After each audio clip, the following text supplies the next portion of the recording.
Come back, Compas. That's what it is, man. Make sure you guys tune in.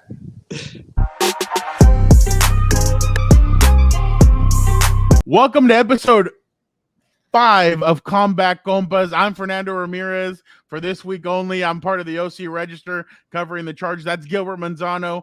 He is my tag team partner, my co-host. He covers the Rams for the OC Register, LA Daily News as well. What's up, bro? What's up, Fernando? We're still co-workers. It's still the same week. And you go with this, an FU, and I raise you an F5 like Brock Lesnar. There you go, F5, right? You like that? Exactly. I'm actually proud of myself. I like that one. And it's not an FU. It's a you can't see me, but it's 5 or the 5 knuckle shuffle. It used to be never mind. You're the knuckle. I thought it was the other one. No, the 5 knuckle. No, that the attitude adjustment that's known now. There you go. It used to be known as the FU. It used to be called FU. Remember? Yep. And then when he got into the other one, it was the STFU until people figured it out what it was. And then we're talking about John Cena's 5 moves of doom, which he joked around with. If you don't know wrestling, that's what we're talking about. Because remember the Thugonomics, there we go, whatever he is. The doctor of Thugonomics. He didn't care. But then when he went this other John Cena, he changed it up. Yeah, exactly. Good start to the show. We're getting random, Fernando. John Cena, shout out. Get on the pod one day. But it's Combat Compas. That's what the Combat Compas is. Yeah. Speaking of that, we have a very big guest in Adam Hill from the Las Vegas Review-Journal. We keep on digging back into Gilberto's past. He's a former co-worker of Gilbert. We'll be talking all things UFC 279. Is Nate Diaz really want to fight? Is he really into this? What's going on? Adam has everything for us. Adam is the guy in Las Vegas. He knows everything. So I'm very excited to have him on the show. He's gonna be a good one, huh, Gilbert?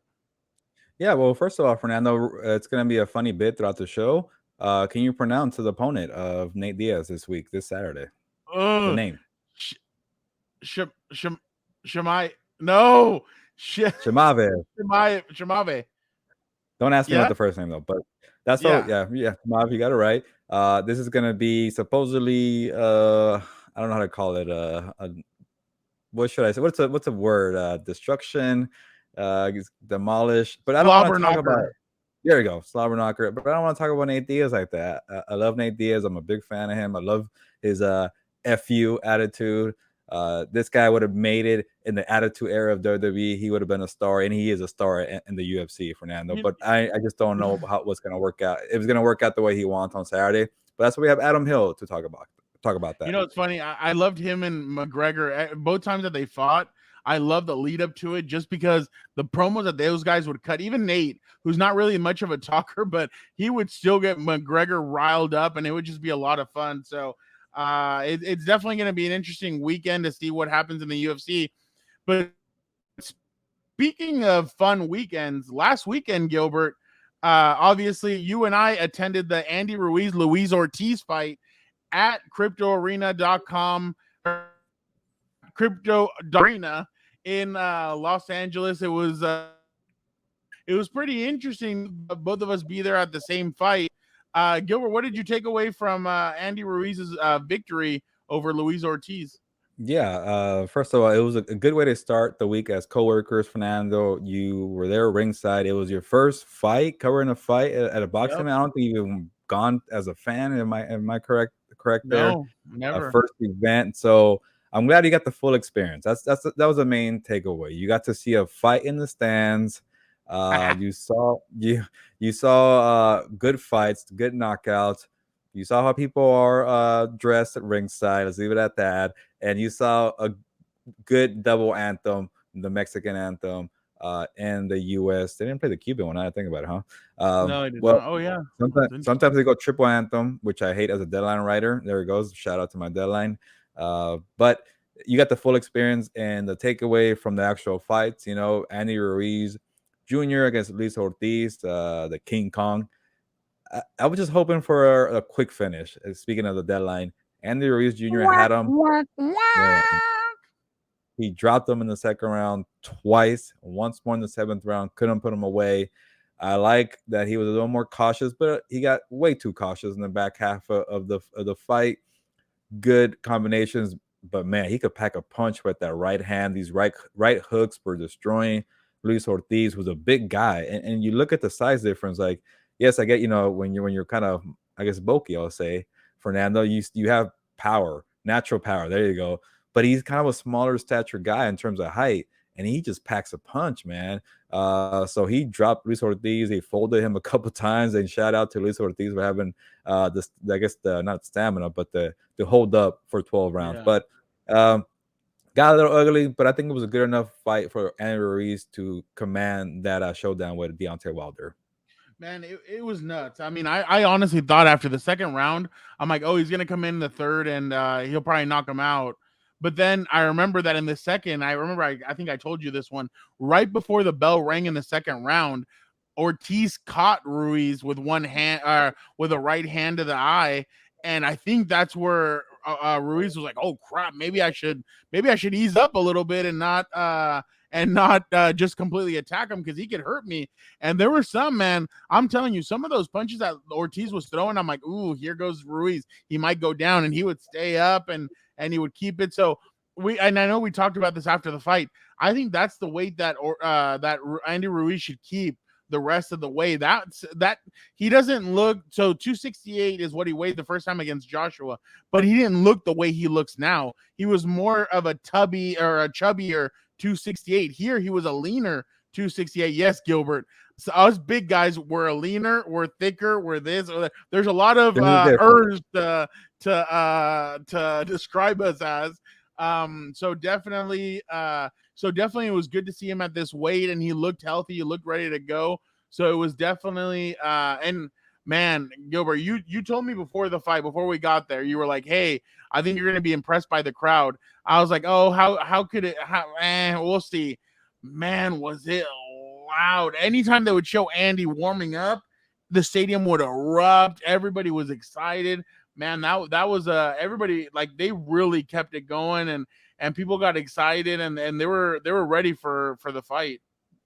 That reminds me now, the guy who I want the most now on this show, this program here, Combat Compas Fernando. By the way, subscribe. We're doing big things on the YouTube channel. Listen to the audio too on Compas on the Beat. The guy who I want the most on this program here, Combat Compas, Isaac Pitbull Cruz from Mexico City. That guy's a rock star. And I know we were in Los Angeles, and he's a Mexican fighter who's a contender. Man. But I didn't know he was that popular, Fernando. I was shocked. Like I knew he was, like I told you before I went down from Rams practice. I was like, hey, if I get there late, can you keep an eye on Isaac Cruz for me? So I obviously I knew who he was because of Gervonta Davis fight. And I told you before the fight, Fernando, this guy gave, maybe he's not the most known guy, but this guy gave Gervonta his toughest fight of his career.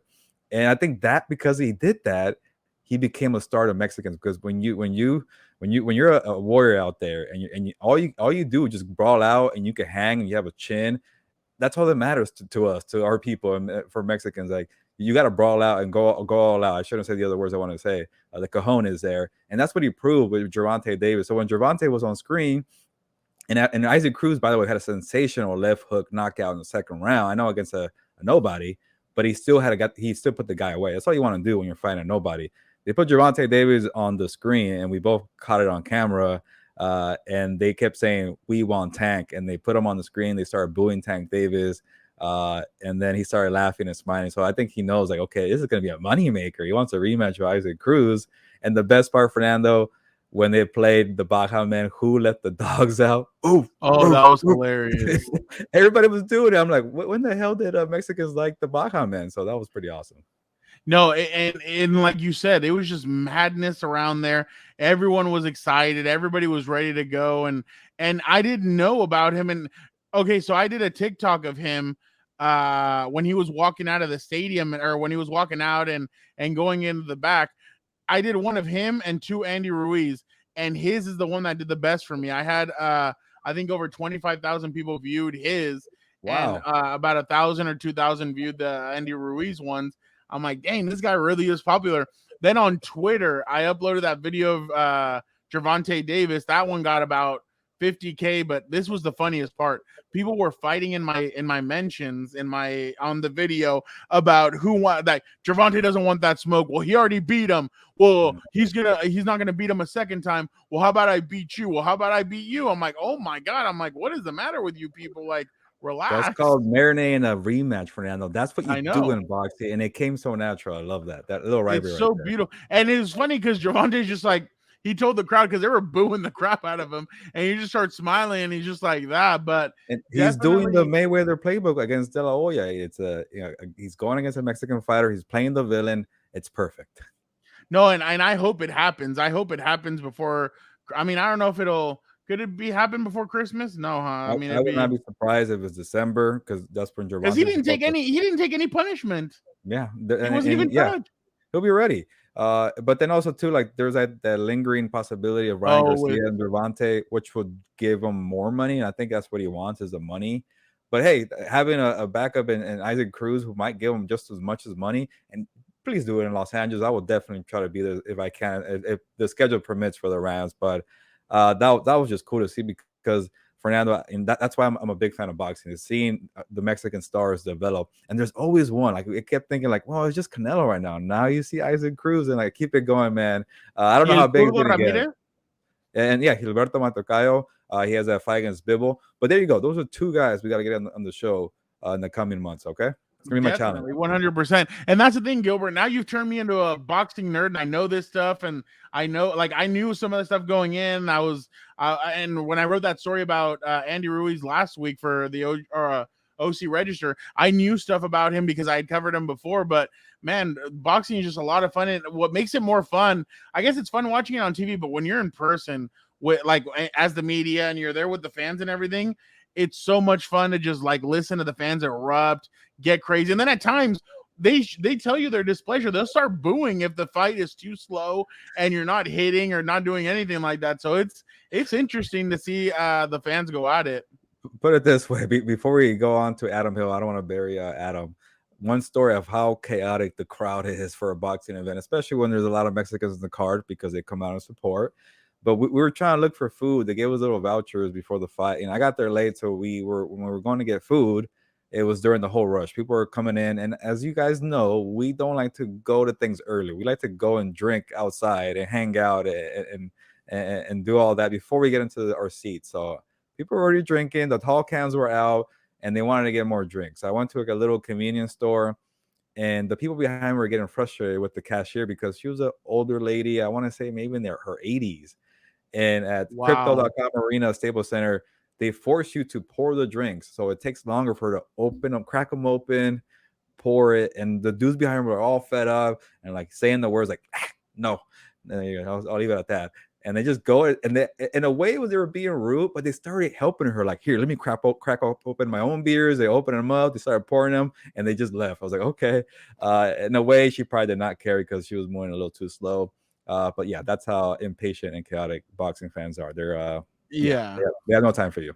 Yeah, no, definitely. And I mean, it was awesome to see Deontay Wilder walking around, and he was signing autographs, taking pictures and everything. And man, he's a lot bigger than I thought. So I'm interested and like Andy said, or Deontay actually got into the ring and he said, hey, if I handle my business, if that's what the people want, if that's the next big fight, then I'll do it. Andy said after the fight, I want that fight. I want it to be Wilder versus Ruiz because I want my belts back. So that'll be interesting to see if that fight happens, because it'd be awesome to get both of them on Comeback Compas and talk to them and see how they've continued their journeys. But speaking of great guests, Gilbert, unless you have something else. No, let's get to Adam Hill, man. Let's get to Adam Hill, because if not, Chimaev. There you go. Chimaev, yeah. I don't want Adam to get mad at us. So let's go with that interview with Adam Hill and see what he has to tell us about this upcoming Nate Diaz fight. Obviously, when we talk combat sports, whenever I watch a UFC fight, I always look for this guy because I know whenever it's in Las Vegas, he's going to be there. Adam Hill, obviously from the Las Vegas Review-Journal, former co-worker of Gilbert. UFC 279, he is here to preview it. Chimaev versus Nate Diaz. I hope I got that right, and I think I butchered it. Gilbert. You did not. I did not. Okay, hey, there you go. A point for Fernando on that one. But Adam, thank you so much for joining us on Combat Compas. How have you been? And can you tell us where your seat's going to be so that we can find you? It's always right there in the middle of the media section. I've actually had the same seat for a long time. It's a running thing. I am B1, always B1 in the media section. It's what I asked for about 8 years ago, and I got it. And it was kind of like it's kind of set in stone. Like that's where I sit. So you can always find me. I mean, you can't see the numbers from where you're watching on TV, but always the end of the media row, the second row behind the cage. That's what I wanted because you can go in and out. I go back to the back a lot and interview fighters between fights, and I like to go in and out, run back and forth. So right on the edge, B1. That's where I always am, and I'm good. It's going to be a wild week. We can get into my plans for coverage. Somehow I'm going to be in both Vegas and LA within like 8 hours of each other to cover events. But yeah. By the way, Adam Hill is a monster when it comes to all this stuff. You'll catch him in Cincinnati, and then the next night you're like, wait, he's at the UFC fight? Like, what is this? Adam is honestly the pinnacle of what Gilbert and I aspire to be when it comes to journalism, because he's all over the place. He's at every event. He's covering everything in Vegas that known to man, literally. Well, you guys were right. You were right there. Sorry to cut you off, Gilbert. You were right there at the Combine. I mean, we'd be out until 4 a.m. every day, and then back at the grind at 7 a.m. Like you guys were on it. So you got to taste my schedule. Although at the end of that week, that was only a week. But if you remember the end of that week, I mean, we were exhausted. I'll speak for you guys. I was exhausted at the end of the Combine week. Now we may have gone a little too hard at night, and that's how it might have worked. I don't know, but I was so tired. But there was a UFC fight the Saturday at the end of the Combine back in Vegas, and there was no direct flights from Indy. So I got a car, drove to Louisville, flew nonstop to Vegas to get here to cover that fight. So, yeah, that was a wild week. This one's up there a little bit because obviously, I cover the Raiders, and UFC is here in Vegas. The Raiders are down in L.A. this week. I will cover the fight Saturday night, go to the press conference. I should get on the road by 1 a.m., be in L.A. by 4:30. 4:30, maybe 5 a.m. And cover the Raiders and Chargers because I don't want to fly Sunday morning and take the chance that there's a delay. I don't make it, and don't have the option of some folks that I know are going to both events are flying private. That's not really in the budget, so I will be driving overnight to get there, get a couple hours sleep in at the airport, and then drive on over to SoFi. Well, I'll trust Dana for his plane. Yeah, right. I think Mark Davis more likely, but yeah, it's not going to happen either. But Adam, the weird thing about you that I know about you, from being a coworkers and then working on the NFL beat is that you're juggling all these events, and then I see you occasionally tired. But then even when you're tired, you still and go do something. Like you have the option not to do it, and you're like, all right, I'm going to my hotel, and then you text me later. Oh, I went somewhere else. I don't know why you do that, Adam. You're bringing it upon yourself. But I do respect the hustle. Oh, for sure, FOMO. I think that's real. But also, like I like to cover things. I like to be a part of them. Look, I will say this right now. My boss has said, do not cover UFC on Saturday. We'll get somebody else to cover it. But I'm excited for this fight. We can get into it, and maybe by the end of this, we can learn how to pronounce Khamzat Chimaev's name altogether. But yeah, I mean, I'm really excited for this fight this week, and it should be a good time. And then obviously the Raiders opener, you can't really beat that down at SoFi, one of the greatest stadiums ever constructed. Maybe I shouldn't do this, but now I feel like hopefully one of my bosses is watching me because I'm trying to cover Canelo Triple G in Las Vegas and cover the Rams Falcons the next week. So if Adam's doing, why can't I do it? But we'll see. Exactly. Hey, by the way, I also catch him here and there. He's in Cabo, Cancun. Whoa. Then I catch him. He's like, oh, he posted the other day that he was at Del Mar. I'm like, is that the Del Mar here? And I see him. I'm like, yo, what's up? And then he's like, we'll hang out next time. And I'm like, dang. I'm like, all right, cool. Because Adam's a busy guy. Honestly, no, I was staying at the track. I literally staying on the track at the Hilton. And you were like, San Diego's a big place. You were like an hour away. I was there. No, I know. No, San Diego is pretty big, but yes. I hope you enjoyed your time while you were out here. Usually it's the other way around, Adam. Is like they come like you're in Las Vegas, so you get it all the time. Like, hey, I'm in your city, and you're like, okay, wait, so what do you want me to do about that? You go do your thing. I'm busy, So Fernando, don't be offended. But let's get to I'm not. No, I just tell him. I'm like, I know he likes to celebrate. I know he's he likes that, so I'm like, hey, take me along with you. I'm down to celebrate too. Work hard, play hard, bro. So it is. Exactly. And not to stir the pot a little more, but Fernando, you had a game preview episode on What's Up Bolts with Paul Gutierrez of ESPN, not Adam Hill. So I don't know, man. That's why you don't get invites because of that. Wow. Stop. Gilbert told me, hey, it might be too much for Adam if you have Adam on twice. I said, and I want to protect you. I want to make sure that you're healthy going into this weekend's big fight Then you get a drive. You have to drive all the way to LA. I'm here protecting. I'm Team Adam Hill. I'm protecting you. Yeah, and you know, I know how it is. Discrimination. I get it. You know, it's too good. I get it. You are the minority right now, Adam. That is true. We're sorry, but also we could have traded because Paul is a black belt. He could talk MMA, so we messed that up. But Adam, let's get to the fight. Chimaev, did I say it right?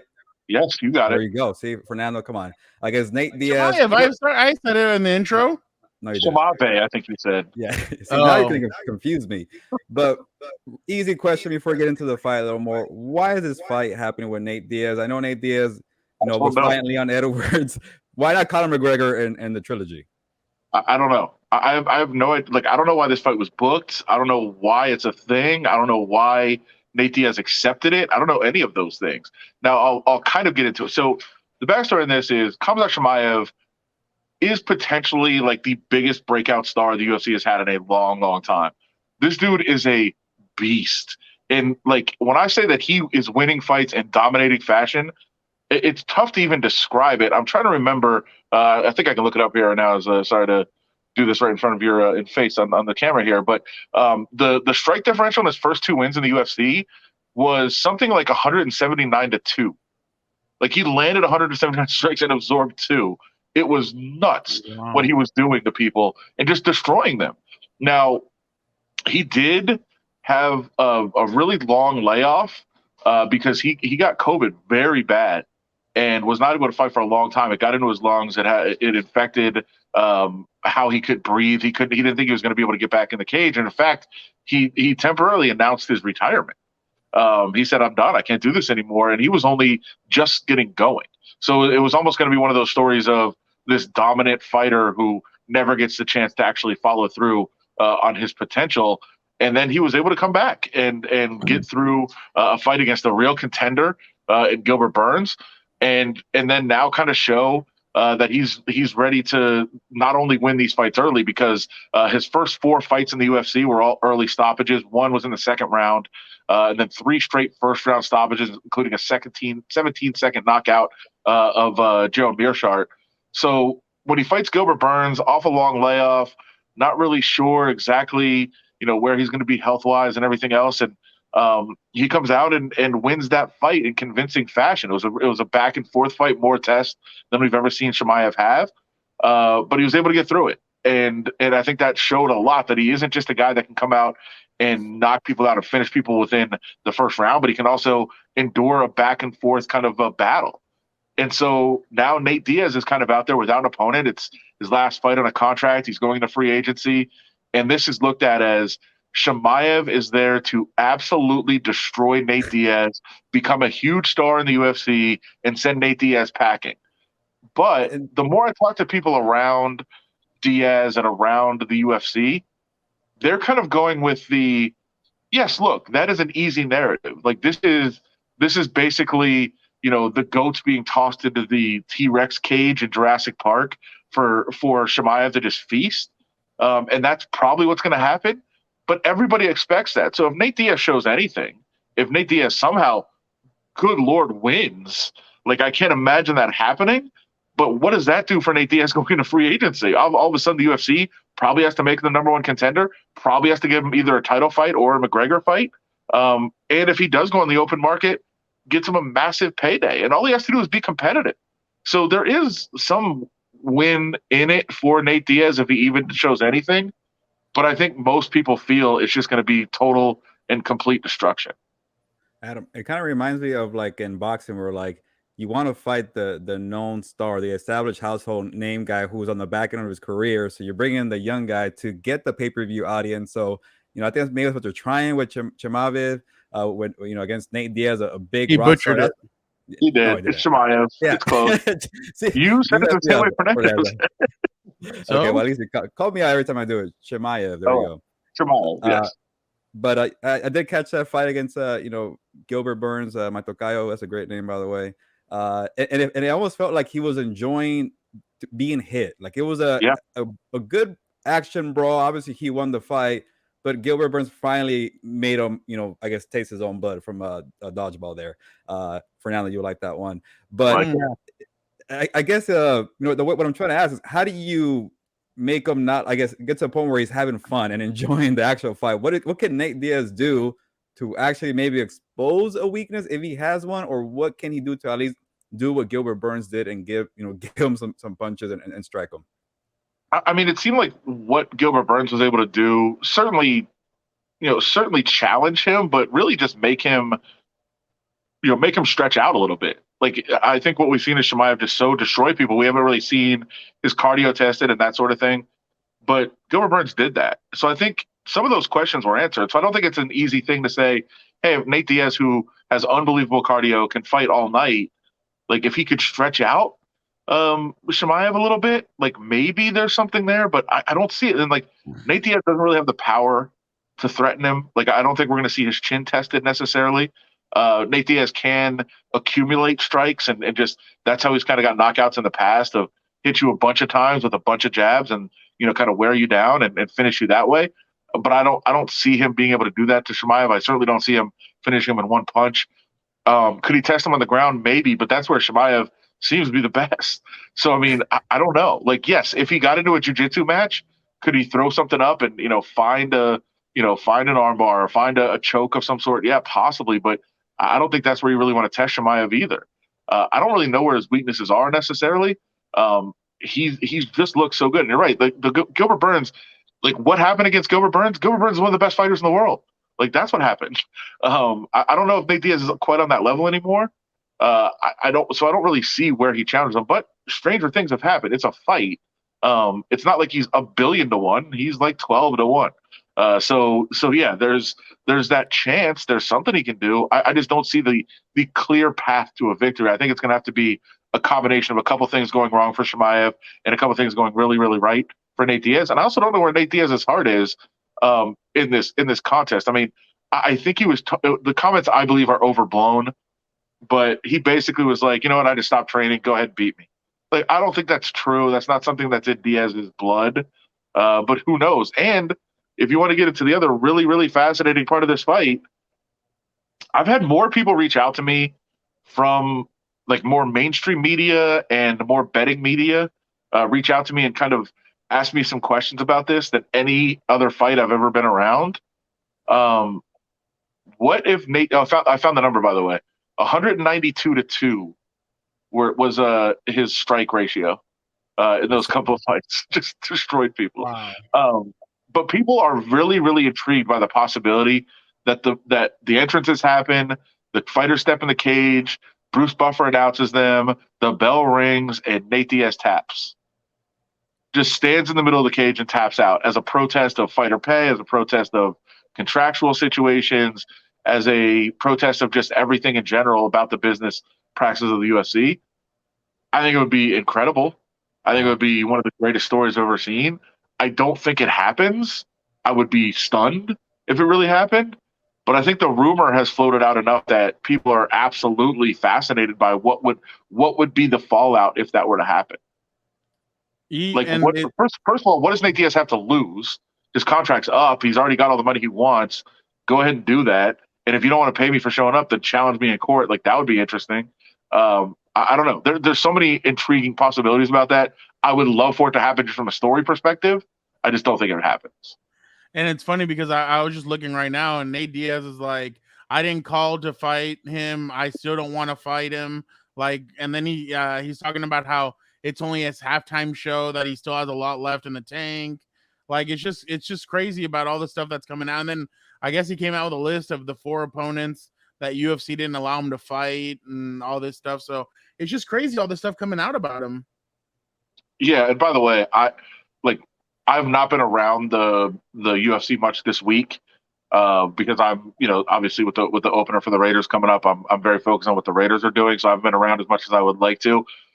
There's nothing I like better than sitting down. There's nothing I like better and nothing I'm more like weary of than sitting down with one of the Diaz brothers for interviews fight week.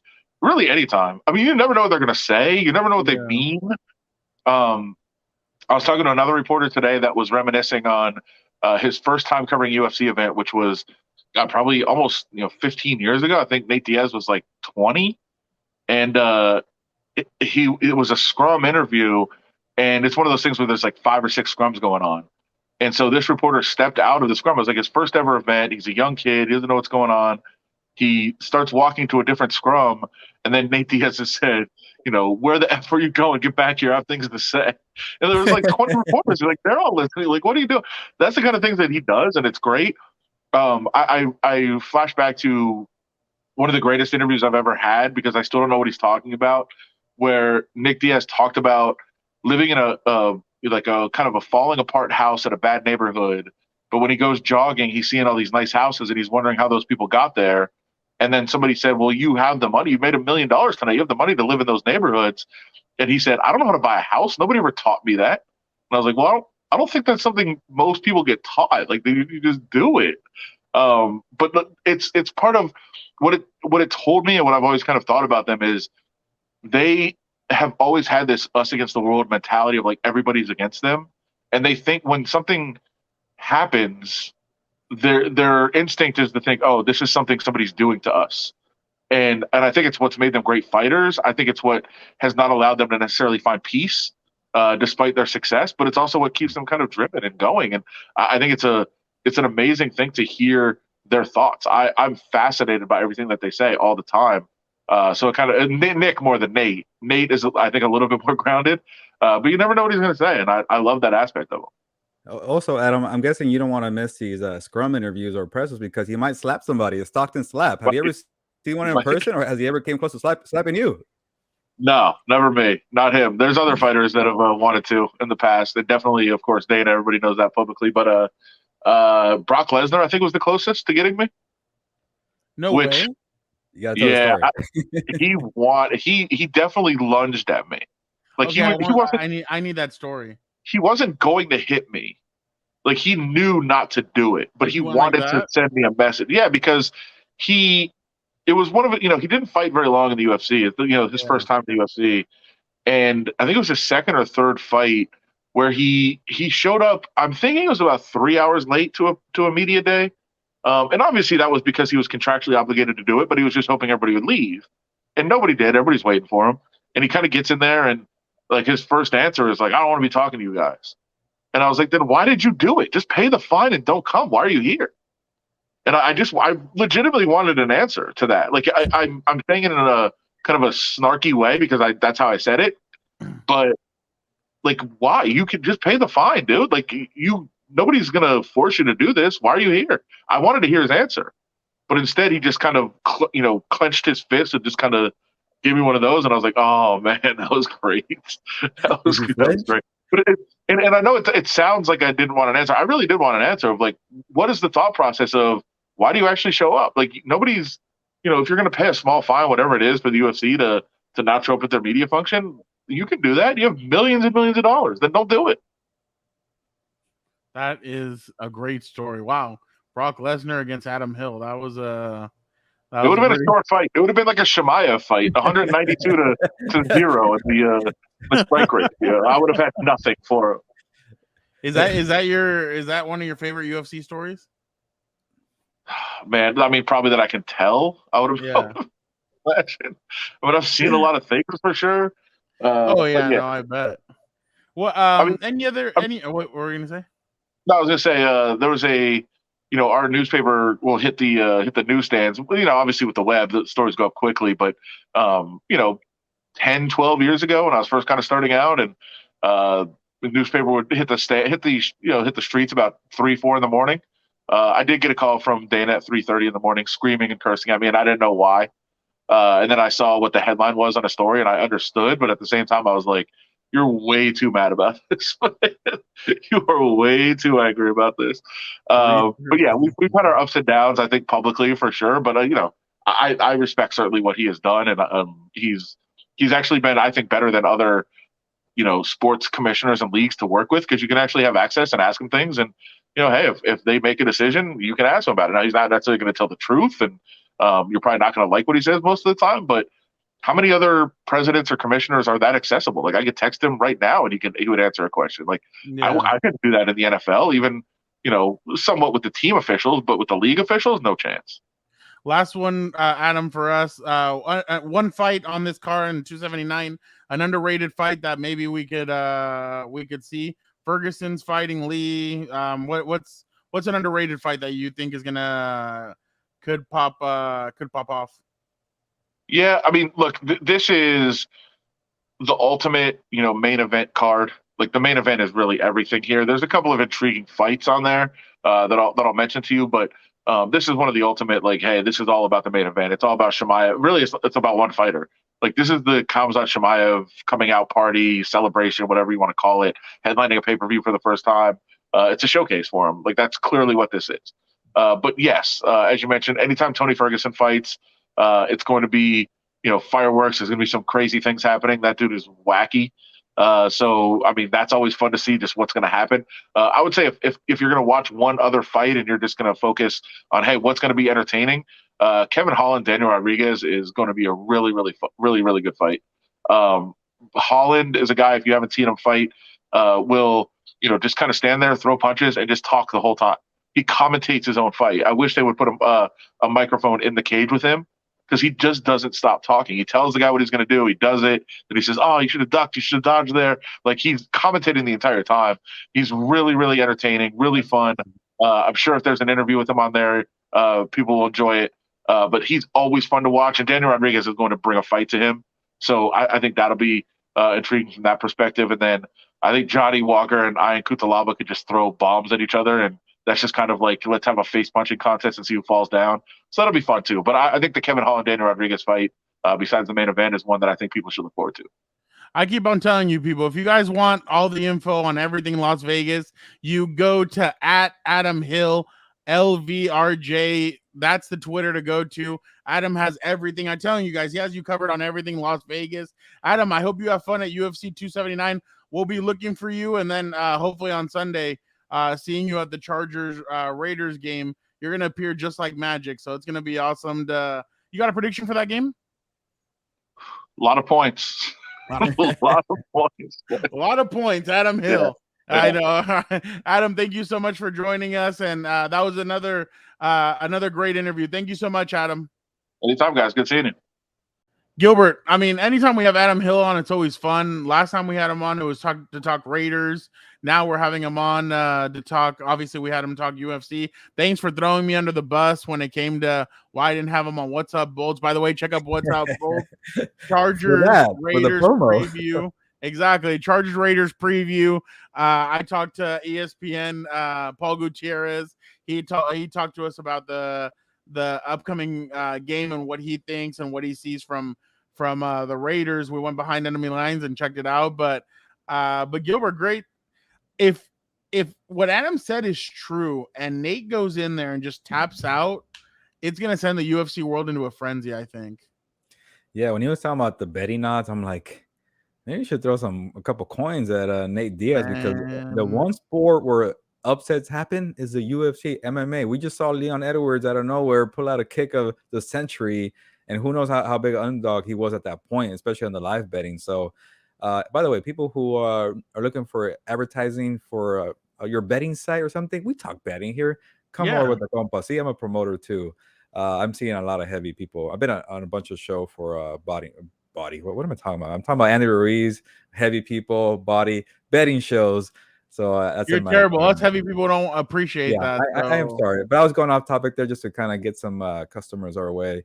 But yeah, Fernando, it is going to be an interesting fight, and you never know what could happen in the UFC. So why not throw us a couple money if you want an ADS? So, I mean, Chimaev. Wait, what?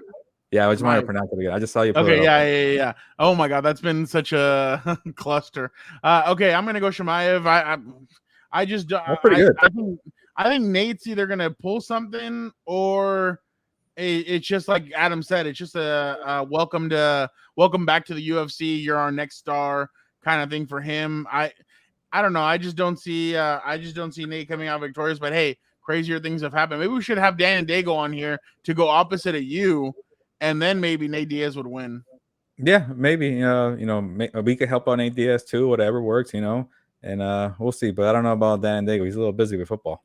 Yeah, no. Well, no, I was saying like, what's your prediction? Because Dan always goes opposite of you.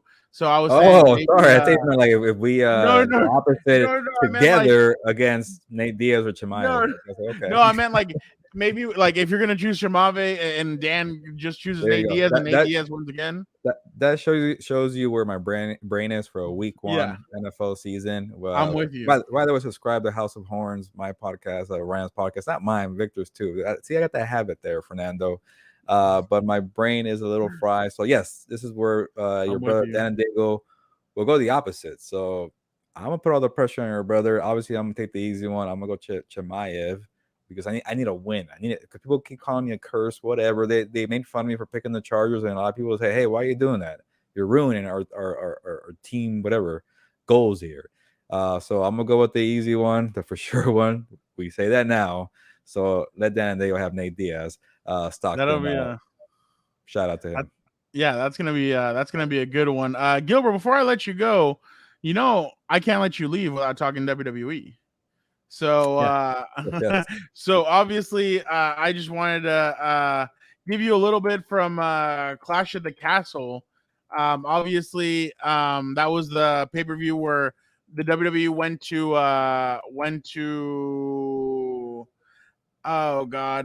Wales. And by the way, you kept saying it wrong with I know it was Wales. I know, and that was my. It was in Cardiff. That was my bad. It's because I kept on hearing, UK is all the same. You're like when people say all Mexicans are the same. It's not true, man. We're all like. I did not say that. That was you saying that. But you know what, Gilbert? It was fun to see this pay-per-view because somebody that I want to have on the show was there. I mean, I want to have everybody on the show, but the Gypsy King, Tyson Fury, was there.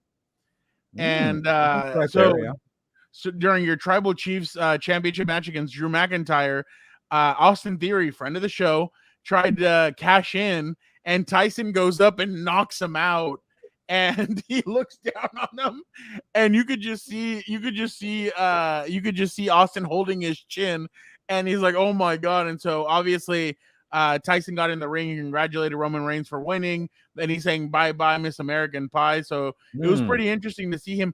I think they're teasing it, Gilbert. I think that's his way of saying either throw me money to boxing or I'm going to go to WWE. WWE will pay me my money. I'll be able to wrestle. I don't have to do that much here. So I just have to cut a couple of promos. So I don't know what you think, but that's kind of what my feeling is that he was there. He was there the whole time. He did backstage interviews. He did confrontations with guys and different things. So I'm like, he knows what he's doing.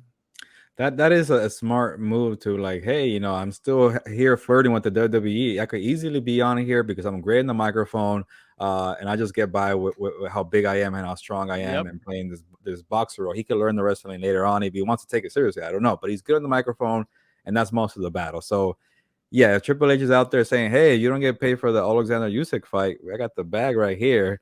So smart move by Tyson Fury. He is a well-known name, and not just for that, for a tactic, for leverage. It's more like build the brand, build the audience. He's smart by doing both boxing and WWE. So obviously, your Tribal Chief defended against Drew McIntyre. It was a very good match, man. They went back and forth. The Usos weren't there. Nobody was there. Paul Heyman wasn't there. So Roman was about to lose to Drew McIntyre when Solo Sikoa came in and was able to help him out. Solo is the Usos' brother, their younger brother. He's in NXT, so he helped the Tribal Chief. So now it looks like he's gonna join the family, the tribal family, and he's gonna be a part of it. So that's gonna be a lot of fun to watch him maybe come up and maybe get the United States Championship or the Intercontinental Championship. But Gilbert, there is still talks about how it is time because of Roman's schedule, and he's not going to be around as much, that they might be dropping the belt. He might be dropping one of the belts pretty soon. Obviously, I've already come up with different ways that he could drop one, keep the other one. Nick Khan, hire me. Triple H, hire me. I definitely have come up with good solutions for you guys. But yeah, so I don't know where Roman takes this next. Karrion Kross is probably one guy that he could wrestle. I know there's other guys that he could probably wrestle, but I just don't see a direction for him right now. Just because, I mean, they can go back to Drew McIntyre and him and Drew can wrestle again, but I just think it's a little tired out. But yeah, we'll see what the future holds for the tribal chief. I don't want to make this long for you, Gilbert, but I do have a little bit of breaking news. Okay. Play the music. Are you ready? No, that's Sports Center. Yeah. No, that's Sports Center. You're gonna get excited about this. So Triple H did a press conference after Clash of the Castle. Yes, and they asked him about some of the celebrities coming in, like Pat McAfee, like all these guys. Well, yeah. So that's news too, by the way. He's not gonna be on SmackDown, right?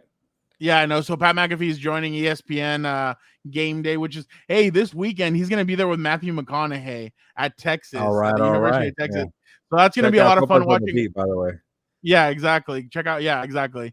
So basically, my bad. I'll make this quick. So Triple H was asked about those kinds of wrestlers, and he's like, "Look, he's like Benito."